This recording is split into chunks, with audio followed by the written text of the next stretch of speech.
we're going to talk about our top 5 WrestleMania moments. I know you got a list, I got a list, and they're top 5 WrestleMania moments. AJ's going to take people to task here. So some people put down matches, which if that's your moment, I guess that's your moment in the whole match. I just was on pins. Oh, there's a lot of people that are going to be taking a task on this one, but that's fine. Yes. And they're all over the board. So me and AJ, we're probably not even going to keep like necessarily typical score. And we'll just talk about what we think are some of the best moments out of what these people have said. I've got Anthony Rankin. He's got Austin versus Brett as one of his moments. He's got Savage versus Steamboat as one of his moments. Rock versus Hogan. Eddie versus Angle. And Savage winning it all at WrestleMania 4. Now, if you want to make these moments, that's fine. But let's make them moments. Rock face-to-face with Hogan in front of that Toronto crowd. That's a moment. Right. You've got Bret winning at WrestleMania 4 could be a moment, like when he absolutely. Even if you want to do Austin and Bret, if you want to take the moment where you see Austin pass out from the sharpshooter, which basically makes his career as a face, as a fan favorite, absolutely, that's a moment. Savage versus Steamboat is not a moment. Savage versus Steamboat is one of the greatest matches of all time. Blair actually got it right, and that's why I flopped it for him. Okay. Because Blair put Stone Cold in the sharpshooter with blood running down his face. Yes. That was the moment. And that's why I saved that for a second, because I wanted to point out how it could actually be done. Yes. The first main event with Mr. T, Muhammad Ali, and Liberace, having all those stars there, that's a moment. Brock beating The Undertaker. That's a moment. That's a moment. Right. Randy and Liz reuniting. Fantastic moment. Yeah. Hulk Hogan slamming Andre. In fact, I'm going to give you my list before I start on the second one, because I have Hulk Hogan beating Andre, because not so much the match, but Hogan at that time in my life beating Andre. I wasn't even the biggest Hogan guy, but the way this match was built and the way it was covered in actual news media and stuff like that just felt like an actual super fight in boxing that I had seen.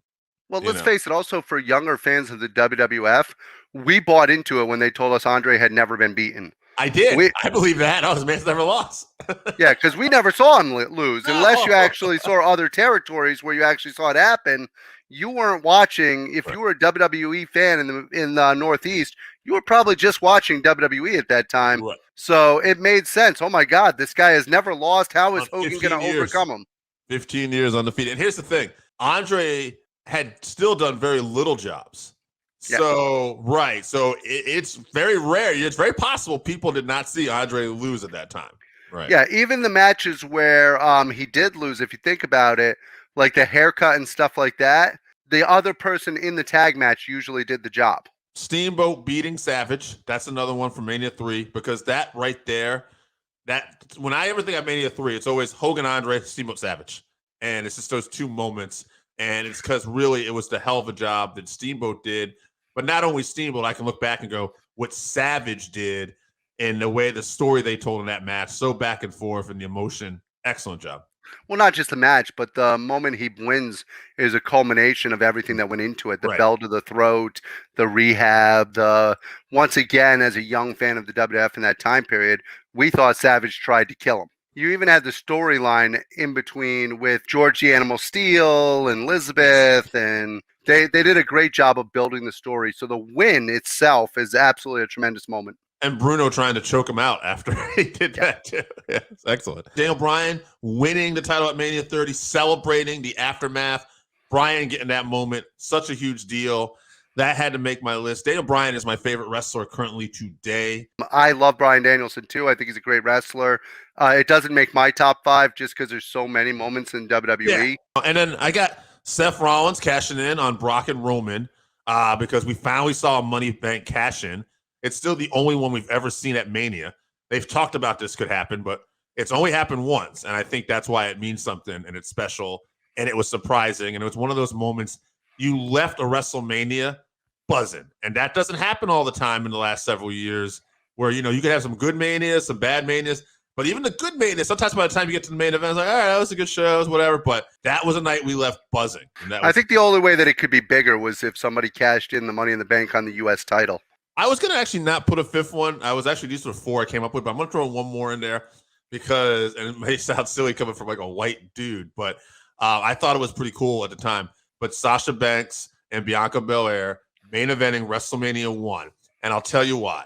It's not only that it's two African-American females headlining, but you can see the emotion on their face. Like, Banks is trying to do a good job of being this heel. Belair, you could excuse a little bit. She's the baby face. But Banks, and she does. She goes on to heel greatness. But at the time, you could see the emotion was just so much for these ladies. And it was so much, I remember thinking, like, wow, this is crazy. Like, I'm feeling like I'm in this moment because you can feel how real it is to these guys. Absolutely great moment. You got to love both of them. I don't think you can find a better pure athlete than Bianca Belair. And Sasha Banks is one of the best wrestlers, period, of the last 20 years. Producer Joe's brother, who went with the matches, kind of Undertaker versus Shawn 1, Brett versus Owen, TLC triple threat. The first triple threat probably. Rock Austin retirement match, and then Brian H. and Batista. Kevin Dingham. He's got Austin versus Brett because he's gone with the matches also. Hogan versus Rock. He mixes it. He does have a moment here. He's got Andre turning babyface. He's got Warrior versus Savage. And then Owen versus Brett. So only one of them's a legitimate moment. He also wasn't overly clear, as to some of the things that made these moments for him. But hey, you know what? Owen versus Brett, we'll give him that one. I'll give him that one. Personally, my highlight is Owen, and this, so I'm not going to go into it too much, but Owen beating Brett was definitely a great highlight at WrestleMania. It was a great match. I remember thinking that they had to put Owen over in that, and I remember being legit surprised that Owen won. And I remember actually thinking, well, the Brett's got to win the title. But again, because they actually had done such a good job in this era of Big and Yokozuna, Yokozuna such a top attraction, I wasn't sure going into that. I actually saw somebody. Well, plus there were two matches. And they were a Brett fan, but they said it was one of their least favorite main events because they didn't like the finish. And I know what they're talking about. When Yoko falls off the rope, it's like, we can't get Brett a clean win. We just get Yoko randomly falling off the ropes. Well, you got to remember, the other thing that was big about that also was there were two main events. So there were two shots at the world title. It wasn't like it was one match for sure. Luger had a shot at it also. We got Harry Priest. He's got Hogan versus Andre, the flashbulb moment pre-match. Oh, okay. That's interesting. Right. When you can see all the photography. Yep. Exactly. That was a big one. We got Flair's retirement at the end of his match versus The Undertaker, which would go on to not be Flair's retirement, but that's fine. The end of WrestleMania 20. And tell us what that was. He just liked the fact it was over. It's fine. Yeah. Hogan anointing Savage, which I believe he means the end of the tournament. Yeah. Where he gave Savage the belt. Ray winning the title for Eddie at WrestleMania 21, which, is definitely not going to be on my list, but good one. Well, I think the thing with that moment is whether you're a Ray fan or not, they kind of, you can argue, sensationalized Eddie's death a little bit. But even if you get past that and say, okay, well, Eddie would have wanted that. Eddie's a performer and stuff. Ray's eventual title reign, that title reign at least, they had him job out and get beat up by almost everybody. I thought it was one of the worst things they ever did for a champion. Ray would go on to have better title reigns, but that one was not it. Yeah, nothing against Rey Mysterio for this, but WWE really did a horrible job with that whole scenario. Absolutely. I'll give you my two. Producer Joe, Daniel Bryan winning the title, Brett versus Owen, Eddie and Benoit winning the titles. Producer Joe will tell you what it was. Brock ending the streak, and Hogan and Andre. You're going to see that Eddie Benoit on a few lists here coming up. We got Randy Osgood here. Shawn versus Razor ladder match, WrestleMania 10. Austin versus Brett, WrestleMania 13. Austin versus Rock, WrestleMania 7. So he went all matches. Brian, Batista, and Orton, WrestleMania 30. The Hardys, Dudleys, Edge, and Christian, WrestleMania 17. So all great matches. There's definitely memorable moments in those matches. But again, maybe not quite what we're looking for when Producer Joe says memorable. Open to interpretation, I know Joe will always say, but I know me and AJ are kind of on the same page here. We're thinking of moments. Exactly. Speaking of moments, I've got Chris Zoha, and he's got the gimmick battle royal, which I guess could be a moment in itself. The fact that they had all those gimmicks in one place. I agree with him on this one. It's not going to make my list, but it was a hell of a moment. Motorhead performing at WrestleMania 17. That was actually a hell of a moment. Austin powering out of the sharpshooter. Brock ending the streak. And number 5, I can't think of any another because there's too many. That's all right. You tried. We got Daniel Backley, friend of the show. Also, you should check out Cage My IQ or KGIQ. Cage My IQ. Seth cashing in. We got Hogan slamming Andre. Brett winning the title and the look of disdain on Owen's face. Great one. Eddie and Benoit hugging after both winning the world titles. Yes. And Daniel Bryan winning the world title at WrestleMania 30. A few people had that one. I got Ryan Damon going to WrestleMania 32 and 35. So he, oh yeah, that's right. This one. We should put that on there.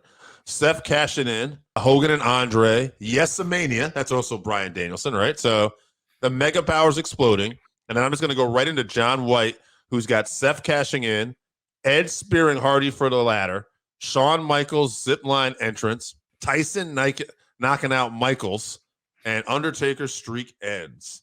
AJ, I am going to pull a swerve on you. I am going to hit our entrance, and when you come back, I'll let you give your list, and we'll decide the winner of this week's 531.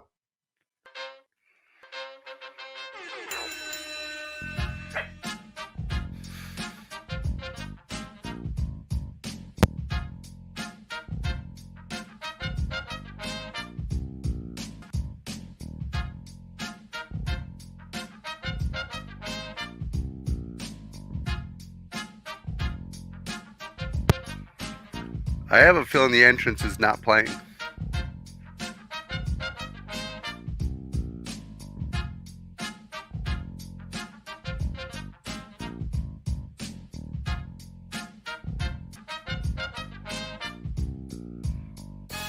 So I'm glad you went with that one more list, because that ended up ruining one that I was the only person who had up until that list. Shawn Michaels getting knocked out by Mike Tyson, which we were actually at the event at that WrestleMania. And I was happy that Dave didn't have it. And I was like, yes, I'm the only one who's got it. And then, of course, the last list had it on it. So that was great.